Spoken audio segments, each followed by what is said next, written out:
শীতকালটা নাকি ওর এজন্য খুবই প্রিয়, কারণ শীতকালে এত ভালো ভালো খাবার খেতে পায়। তার মধ্যে তো এই কড়াইশুটির কচুরি খুবই প্রিয়।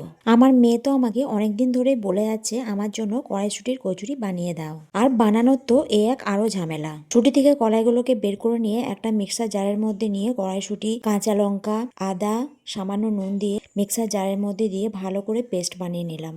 কড়াইয়ে তেল গরম করে তাতে হিং ফোড়ন দিয়ে এই পেস্টটা দিয়ে ভালো করে জলটা শুকিয়ে নিলাম।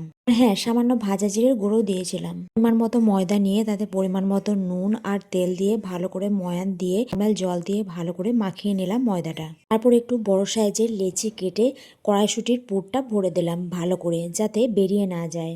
এক এক করে সবগুলো রেডি করে নিলাম। তারপর একটু ময়দা দিয়ে ভালো করে বেলে নিলাম। তারপর গরম তেলের মধ্যে দিয়ে ভালো করে এপিট ওপিট করে লাল লাল করে একদম ভেজে নিলাম। তাহলেই তৈরি হয়ে যাবে গরম গরম কড়াইশুটির কচুরি। এটা আলুর দম দিয়ে সার্ভ করে